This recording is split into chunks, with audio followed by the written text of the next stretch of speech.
Hello, everyone. Hi, you guys. This is Sievers, creator of Pilates Encyclopedia, and today I'm here with Stephanie Glickman in Australia. She's the owner of Armature Pilates. How are you? Hi. Hi, so good to have you. How are you doing? Yes, good. It's morning here, night for you. Yeah, afternoon for me, morning for you. I'm glad we found the time that works. Great. So why don't we just start very easy?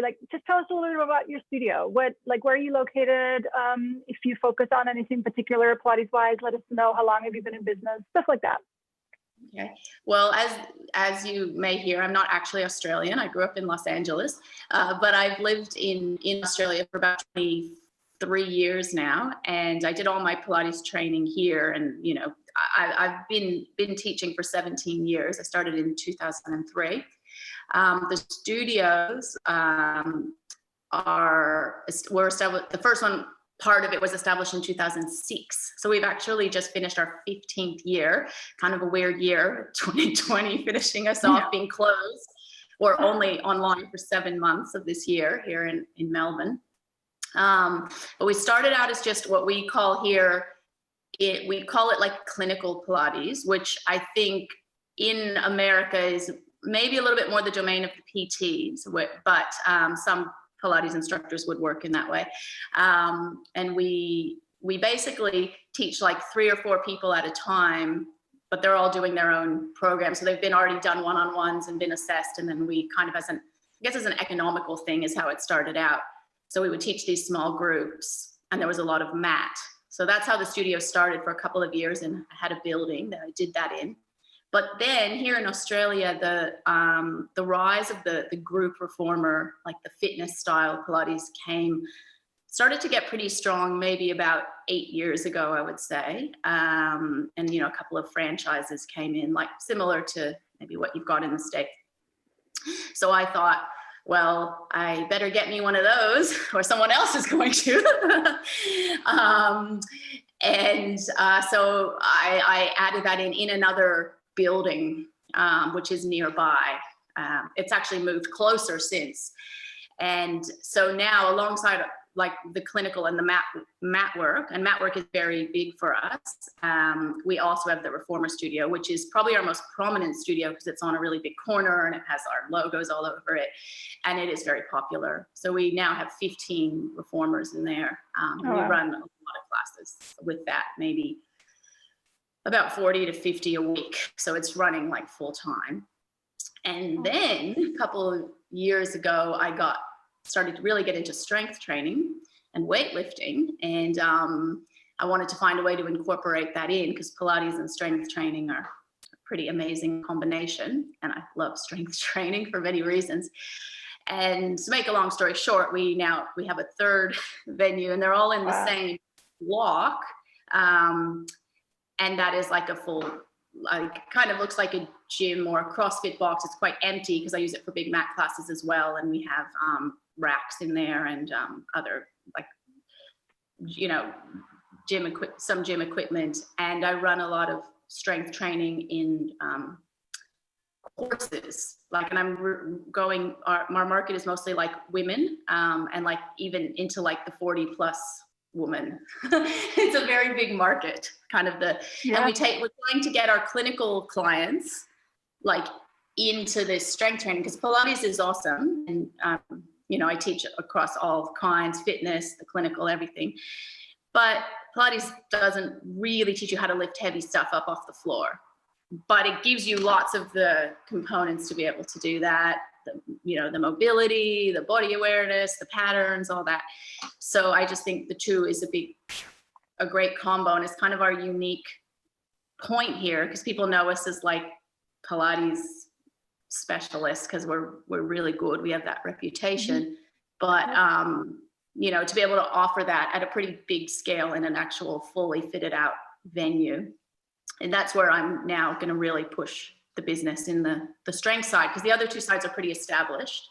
And then I want to just keep getting the clients to use all elements, all kind of 3 parts of the business. And that would actually be a question I'm curious about. That do your students take the different classes, or do they just stick with, I like this best, I'll stick with Pilates, or stick with strength, or do they mix? Yeah, it's a good question.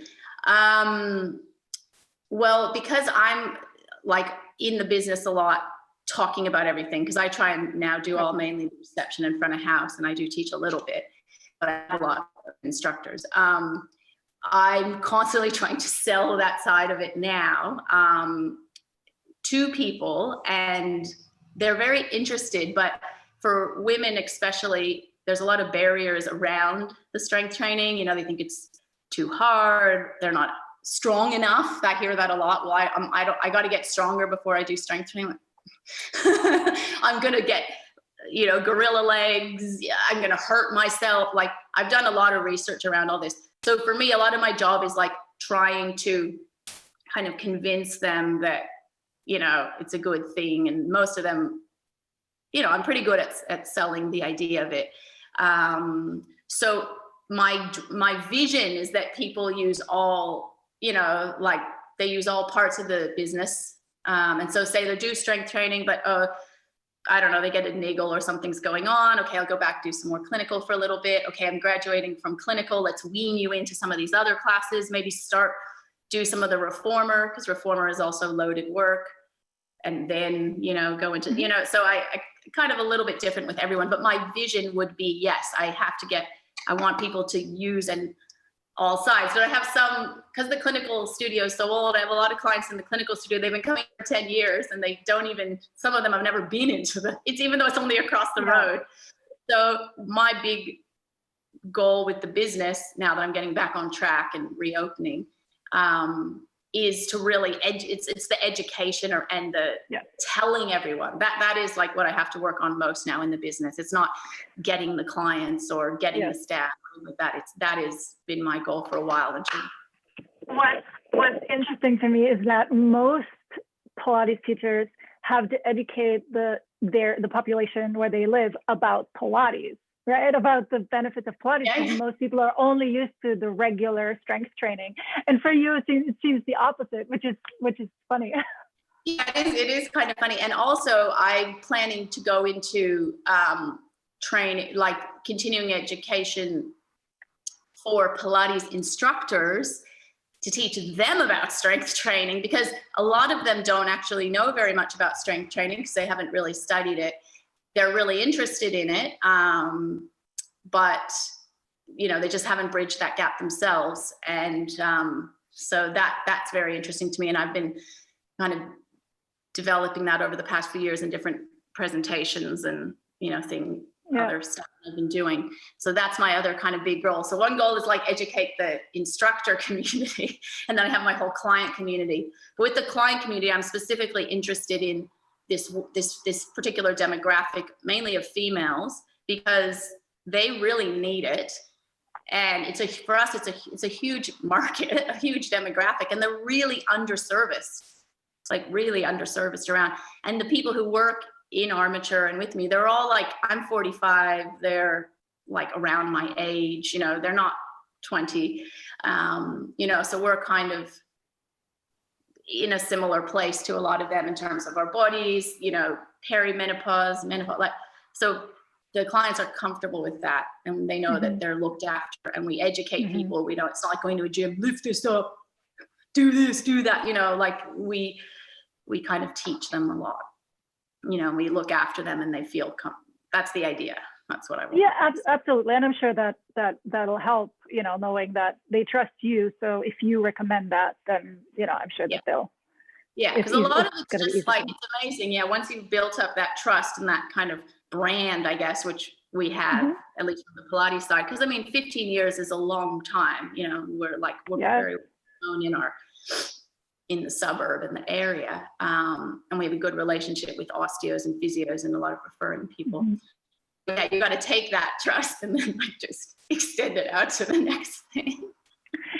And so the trust factor about, the trust that clients develop towards us, and see us as really the expert in the field of movement, that's a great segue to my next question, which is, what's your favorite part about being a Pilates teacher? What do you like the most about it? Well, I like people. I'm a people person. Mm-hmm. So I like dealing with people, and luckily I have really like mixed and nice clientele. It's very diverse. We don't really have too many not nice people around. And yeah, I mean, I grew up doing a lot of dance like many Pilates teachers. I don't anymore. And now, as I mentioned, I got really into more weight training, and I do I've been trying to learn the skill of Olympic lifting, which is a weightlifting technique. But yeah, I mean, I love being physical and I love being social. And in all honesty, what I really like at this point is I just really like running the business, which is, I'm at the point, because I've taught for a long time, and I think people who've taught for a long time get this, like, I like teaching for like 1 hour a day or 2 hours. That's it. Like, I enjoy it. I work out what I want to figure out for the day, look at it on people, try my cues, and then I'm like, okay, that's good. I'm kind of done now. Yeah. 2 hours maybe. Yeah. But I really, really love just being in the environment and talking about it and meeting new people and like having all my staff and getting new staff. I've really now enjoyed that side, and right before COVID, that'd been going very well for the past year or two. And I was like, all those years of building a business, like, oh, this is really fun now. This is really good. I built this good culture, and then COVID derailed everything. And, I did start to do a lot more jobs I hadn't been doing, like a lot more teaching online and more communication and all. And that's been good too. But I think what I really like at this point is just like having this very dynamic business that I can just change. Like, I didn't have all the strength training stuff 5 years ago. I'm like, well, now we're doing this. It's just like adding on to things and shifting and having that flexibility. Because I mean, I'm not a franchise. I don't have to answer to anyone. It's just my husband and I who own the business, and he does the back end, I'm the front end. So I can just implement things that I want to try, like especially around COVID, trying the different, live stream options, styles of classes. Let's try putting this in a course, let's try. And if it works, great. If it doesn't work, well, then just take that on too. Right. So I think I really, really like that side now. I still I do really like teaching, but I think I just like the development more. I hear you, and I think it's a somewhat natural progression for a lot of teachers, because as hard as learning Pilates is in the beginning, at one point after decades of teaching, right, you get to the point where you know it, well, and then I think what maybe attracts a lot of us to Pilates is that curiosity to learn more, and that curiosity then brings you to, okay, what can I learn now, and how can I explore my body in even a different way, right? So I think that's just the natural curiosity inside of us, and I mean, I think it's amazing that you are so excited about running the business, because if you're a studio owner, you better enjoy it, right? I think there is a lot of teachers who might not, who are not into running a business. They just want to be teachers. So I think to be, for somebody who is in the position of being a studio owner, that's a good desire to have. Yeah, because I mean, that's how I've kind of scaled the business, because I've noticed like a lot of Pilates businesses here and also in America and everywhere else, they're kind of around the person who started it. They're like the cult person, right? And then the clients only want that person. Right. And then you can't, like you meet them once and then you can't sell them to somebody else. So I've kind of like taken myself out of that. In fact, I think quite a few people, because the business is quite large now, think I'm the receptionist, like secret boss. But I like that. I think that's good. But then all the regulars know that who I am, and like that they know I'll fix anything they need, or they tell, So it's kind of a good position to be in, because if this was just relying on my teaching, one, I'd be exhausted, because like I said, I can only do 1 or 2 hours a day. And I just don't think, I wouldn't really be able to scale the business, you know, it's just the trap that people get in, and then they burn themselves out, and it becomes hard to make a living, and like so many different factors. Now, having staff is also very hard. So some people are like, oh, I don't want to bother. That's just too difficult. It's just me. And I know many like kind of single operators here who do very well just being themselves. And they've also done very well being online, because it's just, if you're a single person, that could work really well for you. So like, oh, this with COVID, oh, pivot, just go online. Just, it's like, yes, we did all that, and that was great. But at the end of the day, like I have 3 venues, face-to-face venues. I have like 20 staff. Like, I don't want to be just online. We're a community business. We're about serving all the people who live in our suburb, which is a very, or not all the people, but anybody who wants to come. And, you know, I just find that much more satisfying overall than just churning out the classes online, which has been good, and we've all learned a lot. And but it's hard to hold a studio together online, because what makes us a studio, you know, if we don't have the community, people aren't coming for the equipment, the interaction, you know, the instructors can just be themselves if they want to. It's hard, but they could do that. So having done all that, I realized I really like having my venues. Yeah.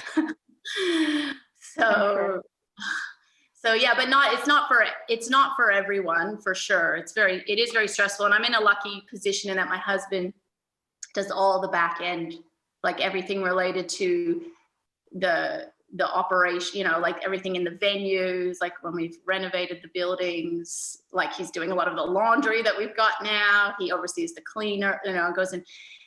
He's not interested. He does all the book payroll with the accountants and everything, talks to the council, whatever, deals with the trip, like the person checking the fire extinguisher. Like, I don't do any of that. And I purely focus on the clients and the staff and whatever things I want to deliver.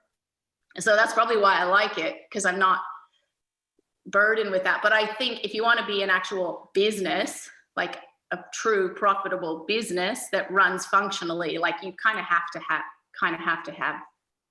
something like that, because, you know, yeah. Like I can barely mail a letter at the post office. I just keep forgetting, you know, I would never pay the bills. But I'm really good at talking to the clients. Right. I think it's really, you bring up so many good points. I think it really, as you know, when you become a Pilates teacher, or as you begin, you know, a career, you just got to sort of check in with yourself and figure out who you are, and whether you, like you said, enjoy scaling it, or whether you don't, maybe you don't have a partner who could take care of all the stuff that you don't want to take care of, right? Or that you don't have talent for. And then maybe it's better to just stay a one-person home-based sort of business where, you know, you have quality relationship with only a few people. And maybe that just suits you better. I think there are so many different ways of being a Pilates teacher. There's not just one, but you just got to find out who you are, right? And what makes you happy, sort of.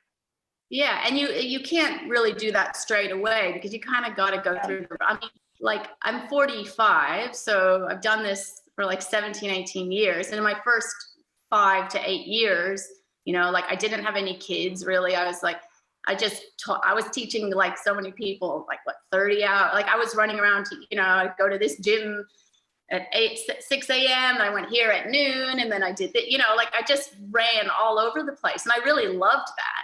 I really loved that for a long time, and it was at a good time in my life. But if I was still doing that now, I wouldn't be teaching anymore. Like, one, I wouldn't find it satisfying. I'd be completely exhausted, and I wouldn't be able to I mean, I do know people here who they live off teaching, you know, like 30 classes a week, something like that. But I mean, that just wouldn't work. That is hard. It's really hard. I think, yeah. I mean, here though, what I've found, like mostly I've done a lot of classes, say I've gone to studios in Los Angeles, where I'm from.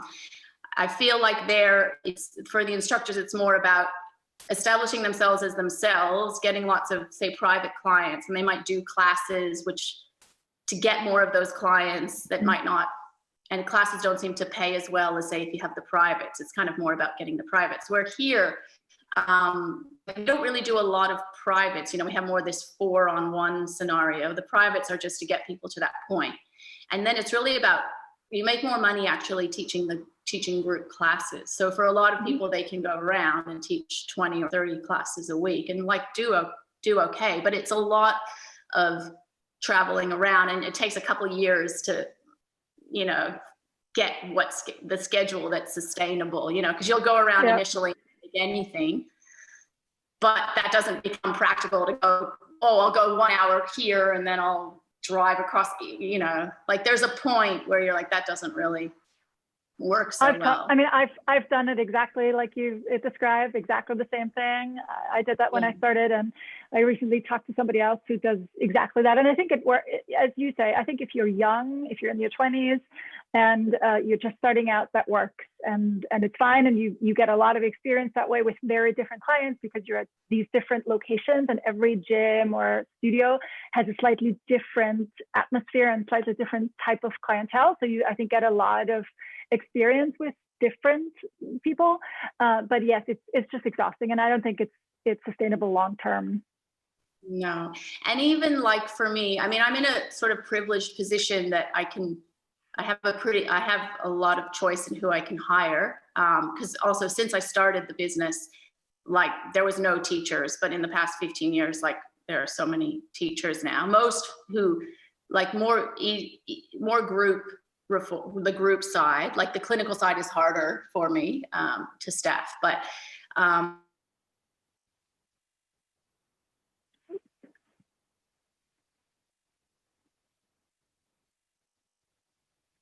you just froze up on me.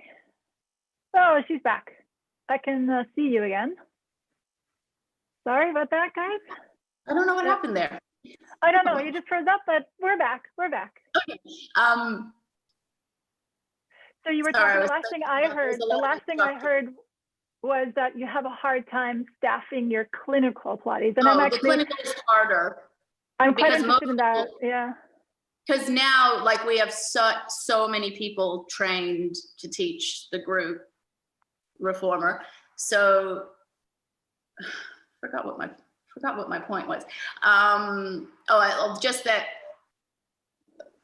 There are a lot of instructors around. I can't remember where I was going with this. Let me ask you then. No worries. Let me ask you. So when you say a lot of instructors are only trained reformer or maybe reformer mat, are they not comprehensively trained? Are you saying they're not trained in like lateral and Cadillac? Yes. Yeah. So now what's happened, because here in Australia, especially, I think Australia would be one of the bigger countries for this, is, as I said, the rise of like the group reformer. So what I mean by that is like, and that's what people want. Like the clients like it. People seem to like getting into the industry. That's their experience with Pilates, and then that's what they want to do. So a lot of students that come to teacher training courses, and I have taught on a large one for the past 10 years, and I'm now just starting to work for another. I've shifted to another company starting next week. The students coming to these courses who are learning mat and reformer, their experience has been just on group reformer, and that's then what they want to teach. So even much more than mat, like, which I love mat personally, but if you can't teach group reformer, it would be hard to get a job. I'll say that at this point, because a lot of the new studios that are coming out are like only reformer. We have a lot of studios that only teach reformer. And from a business perspective, yeah, it's a really good business model. I mean, 10 reformers, you're running a similar class over and over. The staffing and the quality controlling is a lot easier, and you can train someone up to teach that, say, half a year or a few months versus, comprehensively trained person would be usually a few longer. And it's economical and clients like it. So, we have we have classical studios, and we have a lot of these 4-on-1 studios, which is much more kind of like clinical and more in the allied health realm a little bit. Group reformer is very ultimately, Sure. Oh, for sure. Yeah. Ultimately, I guess it would depend on the client, wouldn't it? Like if you have, do you get clients who you don't think is, it's a good idea if they join a group reformer class, if it, it would be better for them to go to clinical? Well, that is the beauty of my business because Right. I basically can, that's why I spend so much time screening and doing the reception, is because I want to make sure people get into the right thing and not have a bad experience. Absolutely. Because and because of the nature of our business being originally the clinical and our relationship with allied health people, we have a lot of people who come to us who aren't coming for the group stuff, and that would be the wrong place for them. But then at the same token, we have a lot of people who come who just do want that. So I have a very wide demographic. I'm a little bit of an unusual studio in that respect, because if you're just a group reformer studio, like we have, you have some of those as well. There is a more particular demographic, generally a younger demographic. It's more gymmy, more about just general fitness, not as much emphasis on, technique, nitty gritty. But that's why I love having my studio, because I can direct people where to go. And then if the clinical studio is quite kind of slow and more education, more posh, I don't feel bad, I'm not giving the clients a workout, because I'm not trying to give them a workout. I'm trying to get them to the point where they feel that they know enough that they could go into one of those classes. But at the same time, I'm not going to have 15 people on a reformer and, we're just doing really slow, low level, low load things, because I'm going to lose them, and they're coming for a different reason, So I think you have to know what you're doing in each. And I tell the clients that it's like, come do the clinical, but if you want to get your fitness up or do blah, blah, blah, you're going to have to also do this. I'm not suggesting. It's so true. It's so true. And I think it's quite brilliant what you do there, because you have something for everybody. Like no matter sort of who comes, you can offer them something that they want, which I think is incredibly important. And as you say, if you only offer, let's say, mat, or you only offer reformer, then what happens a lot to teachers is that they're being put in the situation where they have to teach a mixed level class, and they have two people with osteoporosis and one pregnant woman and one person with stenosis in a reformer group class. And you're dying as a teacher, because you have to sort of come up with a sequence now that's appropriate for everybody, and everybody sort of thinks they get an individualized class, but it's still a group class, right? So that's the trouble that a lot of students get themselves into by only offering reformer. But so the studio that I used to own, we taught probably similar to what you call with the clinical. So I had small group classes. I called it open studio style classes. And basically, yes, I did privates, but only a few, just to get them to remember their own program, and then they would work on their own in a group setting, which again keeps the cost down. So yes, and that way you can sort of give them whatever it is that they need. So I could have, even an advanced person in the class next to somebody who's working through an injury, because they do completely different things. But yes, what I love your concept. I mean, the fact that you are able to, scale it much bigger than that is fantastic. And it's so important to educate, clients, that there is a difference. There's not just, reformer Pilates is one form of Pilates, and then what you call clinical or like 101 and more rehabilitative or corrective Pilates is another part of Pilates. It's all Pilates, but it's very different. And a lot of people, students, but also teacher trainees, don't know that there is a difference and don't know how different they really are. Yeah, and some of my staff, they only teach in the clinical, some only teach, say, the reformer, some teach across everything. So yeah, even hiring people. Oh, I think that's what I was trying to say before, is that here in Melbourne, because the group reformer is so big, if you can't teach that, it would be hard to get it. It would probably be hard to get a job unless you're going to work niche in clinical studios, which you could, but there's not even that much mat anymore, even though we do a lot of mat. And because I love mat, I don't personally enjoy teaching group reformer that much. And I only do it as like because my other instructors are way better at it. They do it way more. They're way more creative. They come up with new sequences all the time. I mean, I don't really do all that. I just teach the same things all the time that I like, that I know work. But for most people, the message is like to work in the industry, like you basically have to teach group reformer. There's just much more jobs out there for it. Sure, right. Unless you decide, that's a good question. Like, unless you decide, no, I don't even want to teach in the studio. I want to have my home studio.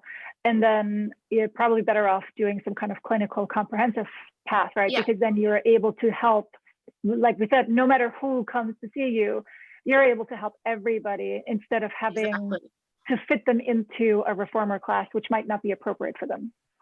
Yeah, I mean, and also someone who like basically does a course, learns how to teach group reformer. I mean, that's great. Then they can go build their skills for a year or two, work on all their sequencing, their cueing, their programming. But then they're going to come to a point where they're like, I probably want to learn something else here. Like there's more to learn. And then, they'll usually go on and maybe do a more comprehensive program, or like they might want to learn more about the strength training, and how that will help them be a better instructor. But you can get enough work teaching, just like if you want to just teach group reformer full time, you could do that here. That's awesome. That's great.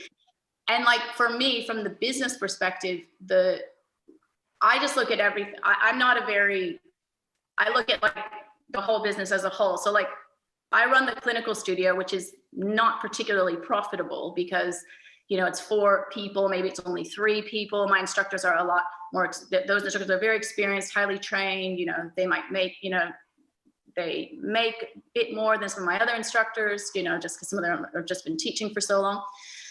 It's very hard to make it work as a profitable, sustainable thing, because you have to just keep all the classes full, and you've got to talk to allied health people. You take a lot of notes. Like it's very laborious, like for the financial work. Whereas reformer, it's like, okay, I've got up to 15 people, a teacher that doesn't necessarily need to have the same background as the one in the clinical.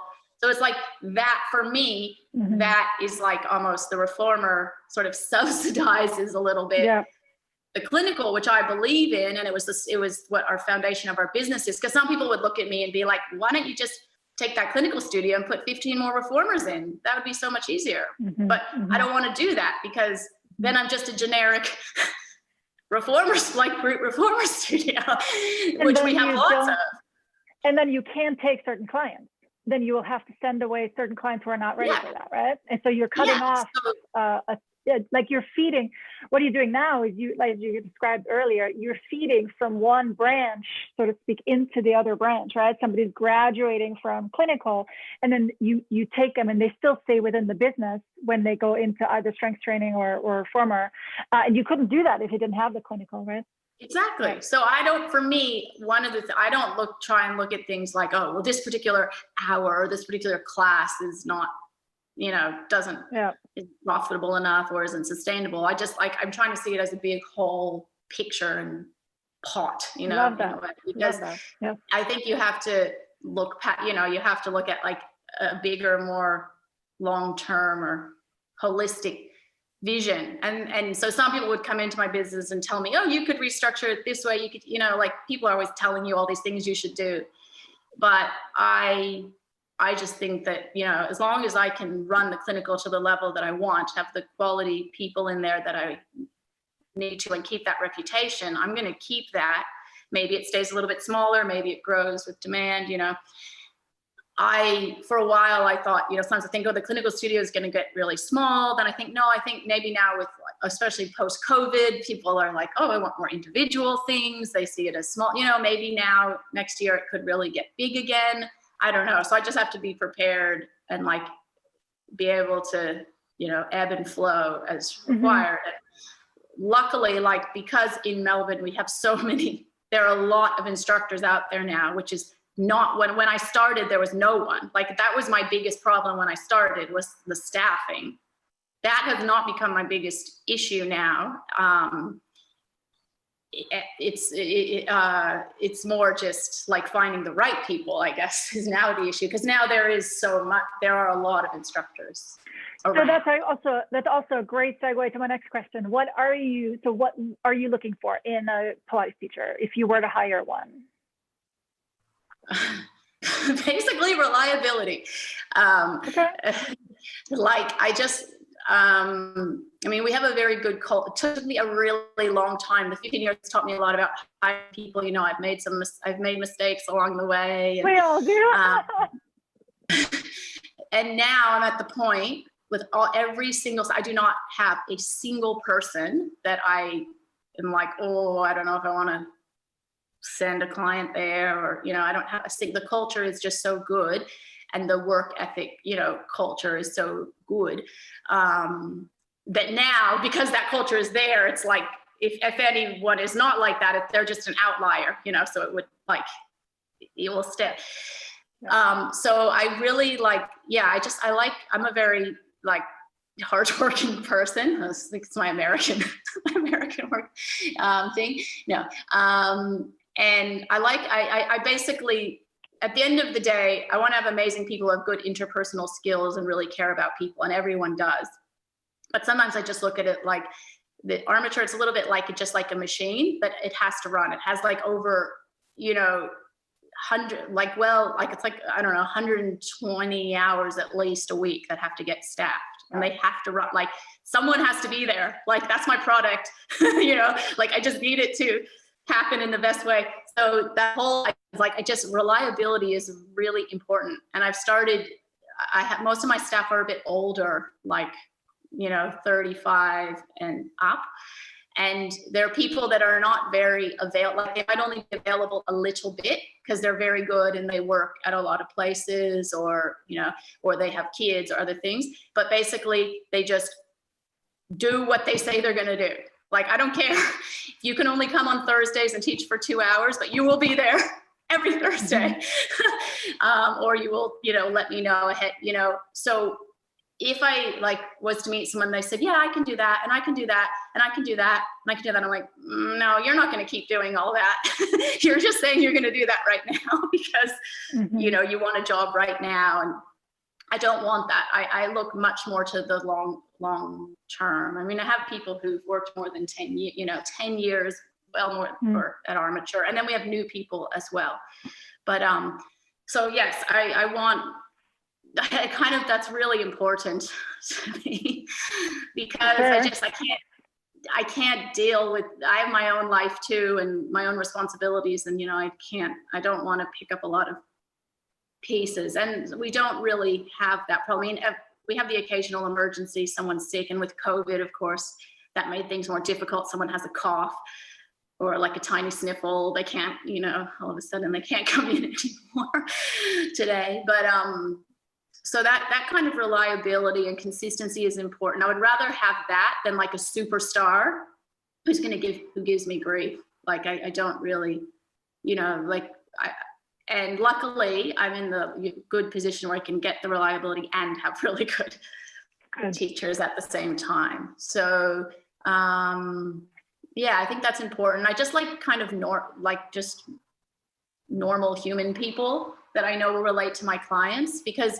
the client is going to remember how they were talked to. Did the instructor remember my name? Was I looked after? They're not really going to remember what the programming was, or, you know, other technical things about and also that kind of stuff you can teach. I can help someone with their programming, but I can't help people with their personalities.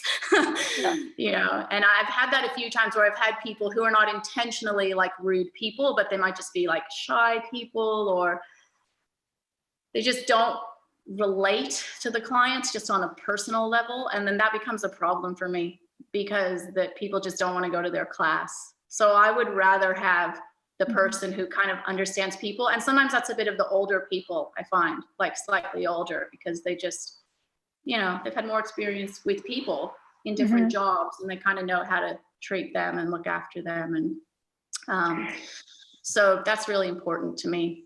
There's a phrase or a saying that goes, people don't care how much you know, they want to know how much you care.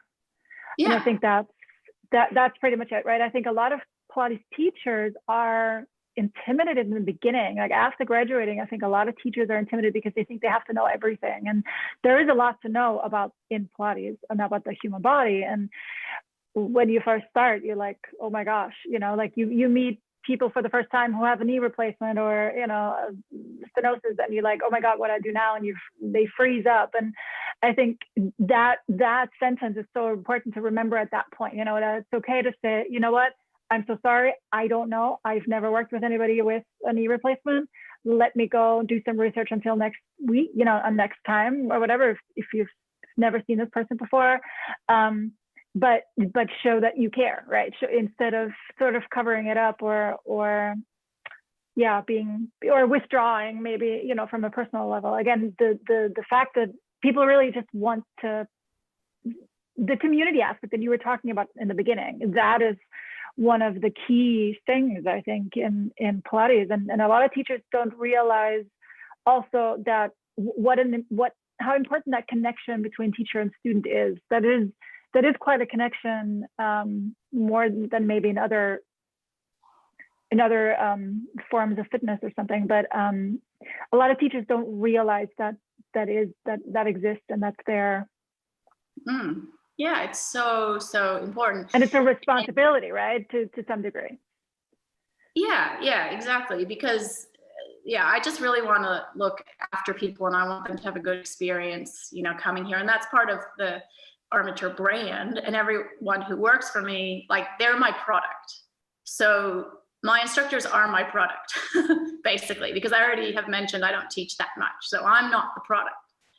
So I need to make sure that that's happening, and that's the kind of thing I just have found over the years. You can't really change in people. Like you can say, you can't just be like, be more friendly. Or, I mean, like, it's just different people's natures innately, and like whether they,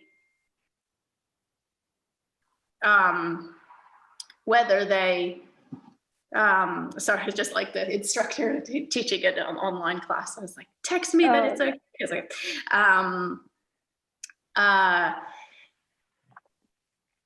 I can't teach. You can't teach like the softer skills of teaching. Like you kind of just either are that kind of person or not. So now I've gotten a little bit, I've kind of become more attuned to that in hiring people as well, and making sure. And you can tell as well by like number, like if someone's classes, like nobody comes to some particular person's classes.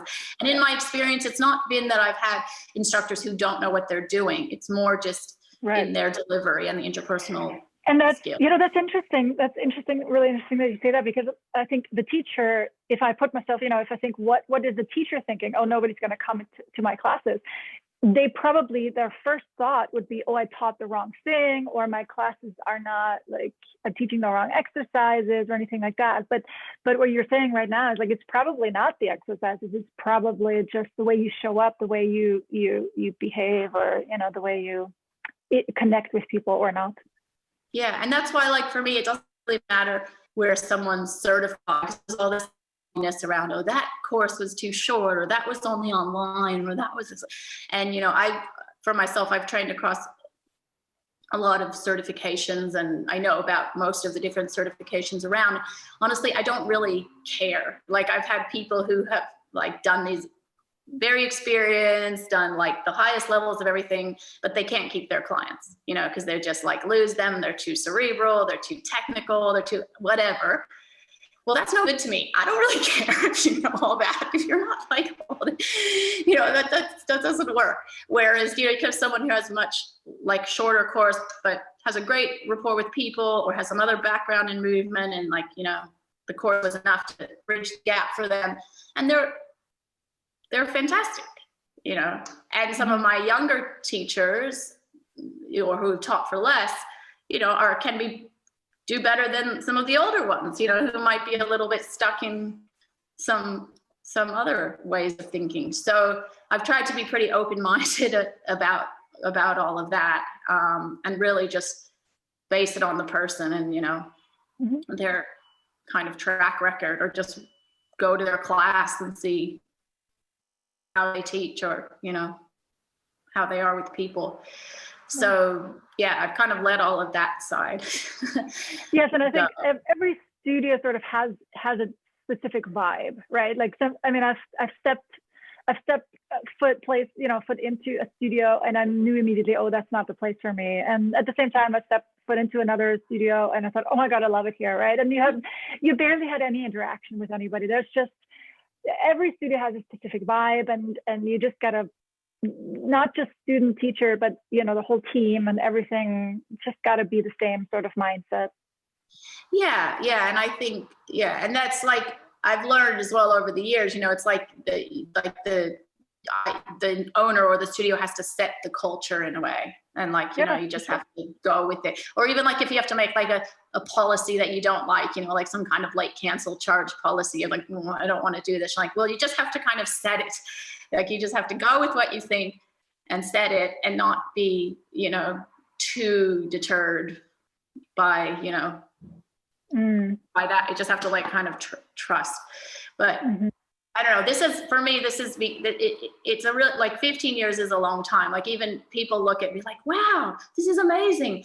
How do you have all these buildings, you know? They're like, as if the real estate just like popped up, you know, like, well, it started with this one building that we happened to have, and then we eyed this other one that we could rent for like 3 years. And then Michael finally got you know, like it built up over a long period of time. And it's the same with like all the staffing and everything like that. It just builds up over a long period of time. I wasn't in the same situation I was 15 years ago when there was no staff, or I had, you know, probably some of the wrong people in the jobs. You know, now just like the culture built up, and people find me.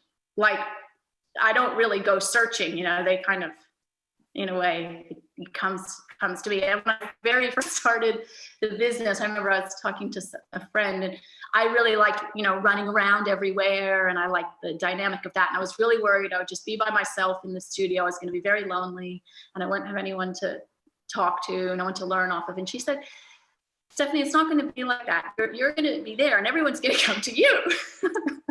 And it like took a really long time, but it's like, yes, it's great. Now I just go to the studios, and the clients come, and instructors come, and like the networks are there. And I was like, this is really good. I like this. But it didn't just happen. It's like all this work I've put in like full time for over, you know, a long time. And now it's kind of reaping its rewards. But that's a long time, 15 years, you know, like all my 30s into my 40s, probably keep going for a while. So, I mean, I am proud of that, but it wasn't something that happened like straight away. You know, people open studios and they think it's been like 6 months. Why isn't this happening? Why is it like 6 months? That's nothing. Try 6 years, you know? So yeah, it's kind of I'm looking forward to hopefully not being locked down and being able to now just like keep building on that. And luckily being in a situation where there are a lot of, there's the Pilates culture is getting more and more dynamic. So there's like more studios, there's more instructors, you know, there's a lot of like teacher training or, you know, workshops. If COVID hadn't happened in 2020, I can list you like well over 10 international Pilates people, you know, that were going to be coming here, conferences. Like it's really, really busy. It's a good place to be. That all kind of changed. But, you know, there's the energy for that, you know, and the interest for that here in this city. So that's good for me, you know, as a business. Like, so it's much more of an it's an employer's market now. So I can, and, you know, we're a very good place to work. So lots of people would want to work for us, which is nice. So yeah, I'm kind of excited to see. That's wonderful. That's great, because I think a lot of people also think, oh, if there's a lot of Pilates around, that's bad, right? Like it's too much competition, but it's actually the opposite. It's when there's a lot of Pilates happening, then a lot of people do Pilates and they tell their friends. So it becomes much more a thing that's present in the community. Right. So it's actually good for everybody. It's good for every Pilates studio if there are more Pilates studios. We always think it's different, but the only thing that I think the education that's important, and I'm so glad that you're doing that, is in terms of educating the population that there are different types of how you can practice, right? You can practice in a group on a mat or on a reformer, or you can practice one-on-one, and there's different goals and stuff like that. That's what many people don't know when they start, and it's great if that would be one of my dreams, is that people at least learn that, at least understand when they start that the first thing that they get exposed to in terms of Pilates is not the only thing, the only option that they're having. Like when you said earlier, you said something like you didn't want anybody to come in and then not like Pilates. And when I had my studio, that was always my biggest fear. My biggest fear that somebody would come into Pilates, to my class, take like a mat class or something, and then not like it because it was not appropriate for them.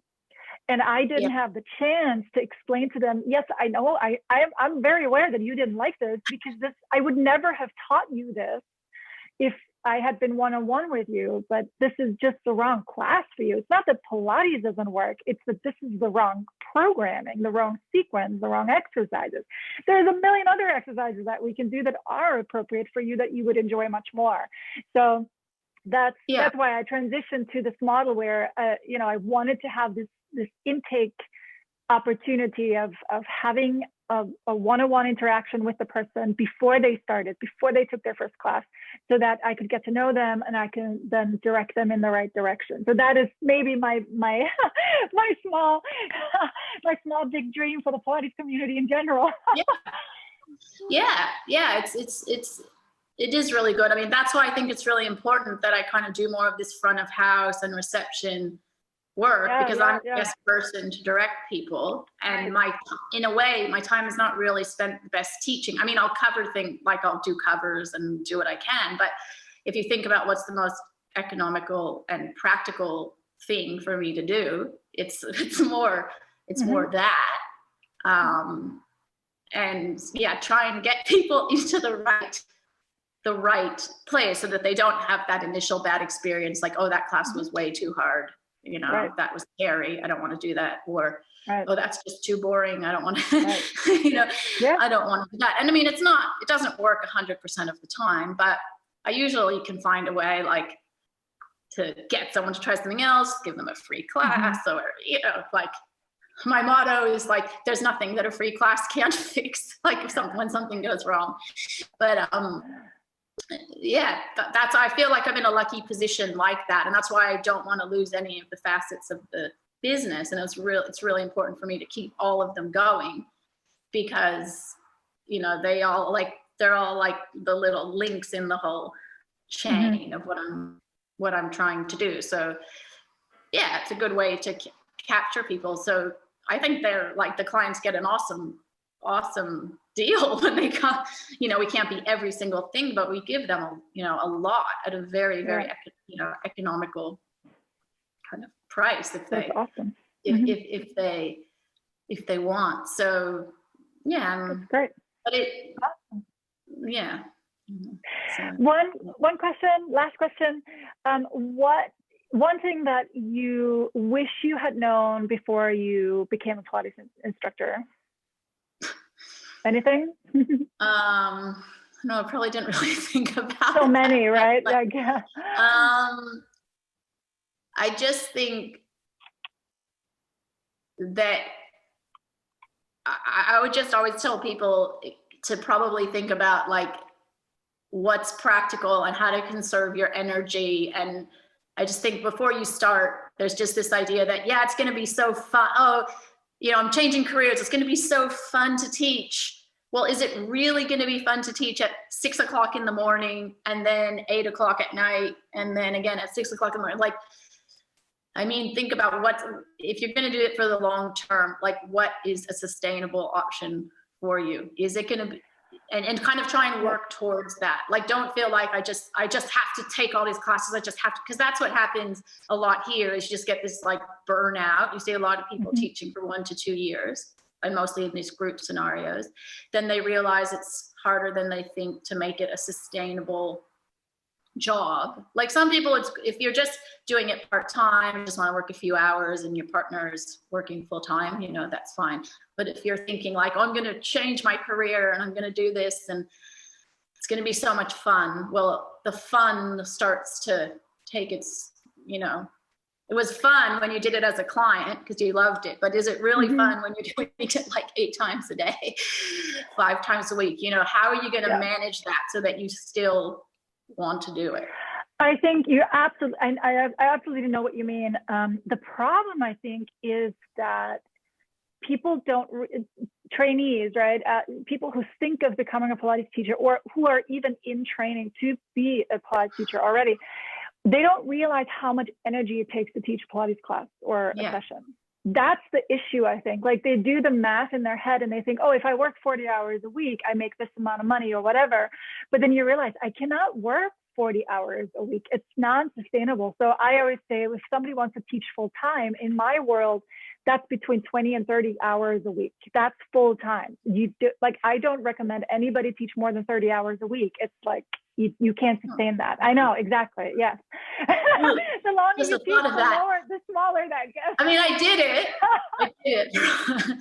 But yeah. And then really, that's why then people start thinking, oh, I'll have a studio, I'll have a business, or maybe education, like, you know, so you've gone into more education. That's really the only ways I see that you can kind of change it up in Pilates. But the thing with the studio ownership is definitely not for everyone.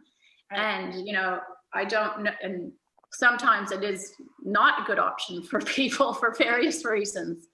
So for me, it was the only option. I cannot see that I would be teaching. I would still be in this if I had to teach, you know, much more than I do now. I just can't see that I would have lasted this long. So I think, you have to like be realistic about what you physically can do and, you know, what your time and your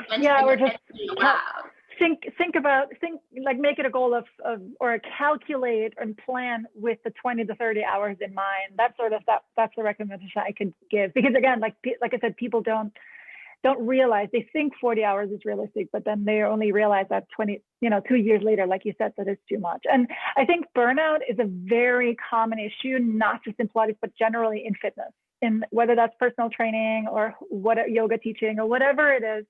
It's a very typical thing. And I keep, I occasionally talk to friends or people like, oh yeah, I went to this fitness place, and then they shut down after a while. And because the owner burns out. We all burn out after a while because we underestimate how much work it really is. So that's probably a good lesson. It's in terms of rewarding, I think it can be incredibly rewarding because you really do, you do good work, you help people feel better in their body, and can be a lot of fun. And compared to, maybe a corporate job that you don't enjoy, I think a Pilates career can still be, more enjoyable, but you just got to realize that full time is different in Pilates than it is when you're sitting at a desk.